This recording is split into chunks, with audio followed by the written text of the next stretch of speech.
Are you curious about the implications of the SVB crisis on the global economy and markets? In today's video, we'll take a closer look at the situation and discuss the possible effects it could have. Get ready to be enlightened as we dive into this exciting yet concerning topic.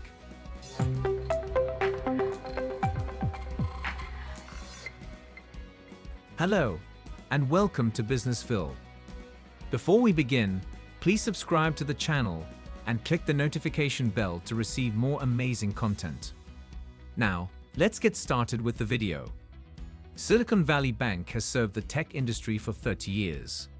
On March 10, 2023, the bank in Santa Clara, California, went bankrupt because of an old-fashioned bank run. State regulators took over the bank and gave it to the Federal Deposit Insurance Corporation as its receiver. SVB, as it is known, was the biggest U.S. lender to fail since the global financial crisis of 2008 and the second biggest ever. What caused Silicon Valley Bank to fail so abruptly? The short answer is that SVB didn't have enough cash to pay back depositors, so regulators closed the bank. The longer answer started during the pandemic when SVB and many other banks were taking in more deposits than they could lend to borrowers. In 2021, deposits at SVB doubled. But they needed to do something with all of that cash.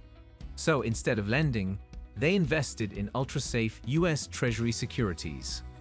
Bonds and similar securities have the property that prices fall when yields or interest rates rise, and vice versa. The problem is that the rapid rise in interest rates in 2022 and 2023 reduced the value of these securities. The bank recently disclosed that it suffered a $1.8 billion loss on the sale of some of those securities, and that it could not raise capital to offset the loss as its stock began to fall. This prompted prominent venture capital firms to advise their portfolio companies to withdraw their business from Silicon Valley Bank. This had a snowball effect, causing an increasing number of SVB depositors to withdraw their funds as well. The investment losses and withdrawals were so significant that regulators had no choice but to intervene and shut down the bank to protect depositors. Will more banks fail?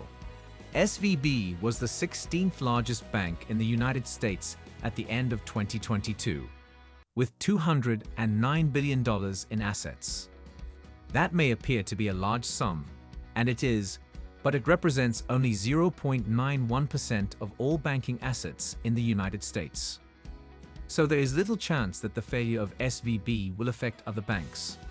Having said that, the failure of SVB highlights the risk that many banks have in their investment portfolios. If interest rates continue to rise, as the Federal Reserve has indicated, the value of banks' investment portfolios in the United States will fall.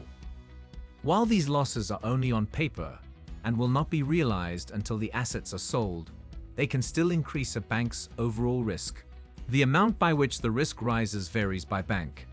The good news is that most banks have enough capital to handle these losses, no matter how big they are. This is partly because the Fed took steps after the 2008 financial crisis to make sure that financial firms could handle any storm. For now, you can rest easy because the banking system is sound. What about the aftereffects of the SVB collapse?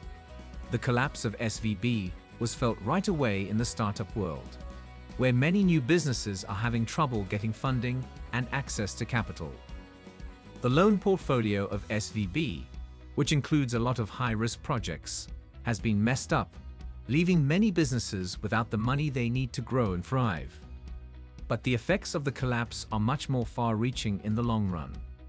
The failure of SVB shows that the tech industry, which has grown and expanded quickly over the past 10 years, is becoming more financially unstable. This has resulted in a proliferation of startups and other ventures taking on large amounts of debt and risk to fuel their growth. The collapse could also hurt the economy as a whole, since the tech sector has become a major source of growth and employment in many locations. If the tech industry shrinks, it could affect other parts of the economy, like real estate, manufacturing, and retail. It could have far-reaching consequences for the global economy. SVB is a key player in the technology industry, and its lending and investment activities contribute to the sector's innovation and growth. If it fails, the availability of capital for startups and other ventures may be reduced, resulting in a slowdown in innovation and economic growth.